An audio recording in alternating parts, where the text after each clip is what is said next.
Wouldn't it be great if you could get a good exposure and cut out reflections all in one filter? Well, today I want to show you this interesting 2-in-1 filter from Haida that actually combines two of my most used filters, an ND filter and a circular polarizer. So for full disclosure, Haida sent me this filter to try out. However, everything that I say in this video is my own honest opinion, and Haida has not seen or reviewed this video before posting it. Now let's quickly clarify what is a polarizer and what is an ND filter. A CPL or circular polarizer is designed to remove or control glare or reflection.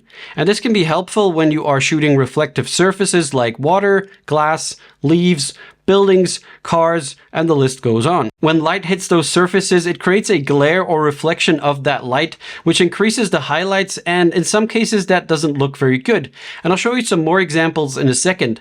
Now, the second function of this filter is the neutral density or ND filter. A neutral density filter limits the light going into your camera. And this Haida filter is a variable ND filter, which means that there are different stops or different strengths that you can choose from in one filter. The Haida filter has 5 options: 3, 4, 5, 6, or 7 stops of light. So it goes from slightly dark to fully dark and anything in between. A typical use case for an ND filter in photography is when doing long exposure photography.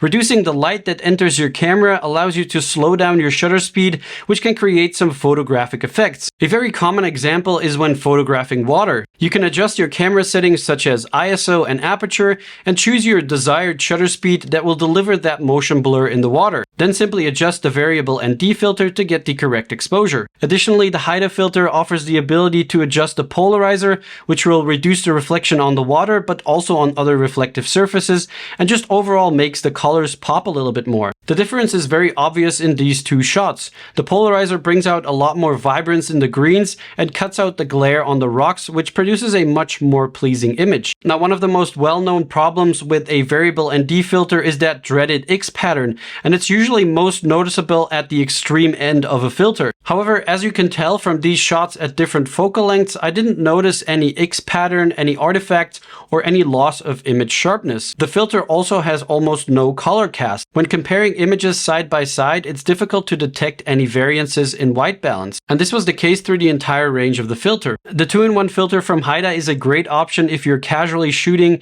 and you want a minimal setup, but also if you're just starting out with photography or if you're simply on a budget. This will cover a large portion of the filters you might need for photography.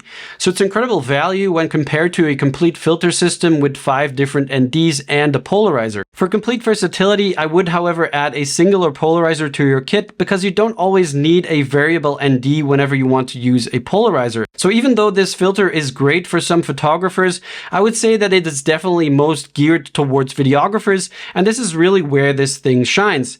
Because when you're shooting video, you want to have full control over your shutter speed and aperture to get good looking footage. When shooting at 24 frames per second, you want your shutter speed to be 1/50 to get the most natural looking motion in your shots. And when you're, for example, shooting in S-Log for Sony or C-Log for Canon, your base ISO will be 800.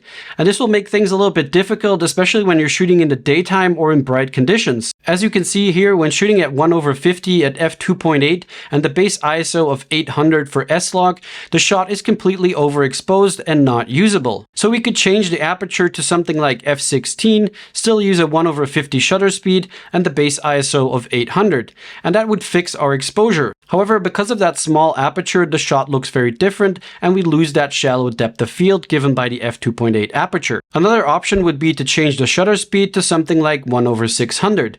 We could then keep our aperture of f2.8 and once again use the base ISO of 800. But you can tell that the footage doesn't look that smooth because of the high shutter speed and things start to look a little bit choppy. So if you don't want to compromise on either of these settings, you can use an ND filter to control the light that enters your camera. With the Haida filter on the lens, you can set your camera the way you want. So in this example, 1/50 shutter speed, f2.8 aperture, and then turn the lever on the filter, reducing the light entering the camera until you get the correct exposure. The polarizer is also great for video whenever you need to reduce glare or reflection. If you want to, for example, be able to see through water or see your subject through a car window. but also for reducing the glare from plants or other reflective surfaces and just creating a nicer, more rich looking shot. The build quality of the Haida filter is really excellent. It's made out of metal and the glass has 16 layers of coating on both sides, so it's very scratch resistant. What I really love is the small lever to adjust the ND portion of this filter. It makes changing stops a lot easier and precise, especially combined with the clear markings on the VND ring. But really, the best thing about this Haida filter is that it's a 2-in-1 system. Now, a variable ND is actually based on the rotation of 2 polarization filters. So essentially, a variable ND is also a polarizer. However, with a normal variable ND, you cannot change the angle of polarization, and usually the polarization is not that good. Having control of your polarization separate from your ND is what really makes this Haida filter unique. And combining an ND and a polarizer in one filter means that you only have to bring that one filter and you're pretty much set. And this can be handy in a number of situations, especially if you're looking for a minimal on-the-go setup. The versatility of this filter simply offers a fast and efficient workflow, especially for video work. Now, if you're interested in picking up this Haida filter, I will leave a link for you in the description. And if you have any questions about it, write them down in the comments and I will try to help you out. Alright, that's it for me. Thanks a lot for watching and I'll see you in the next one. Bye!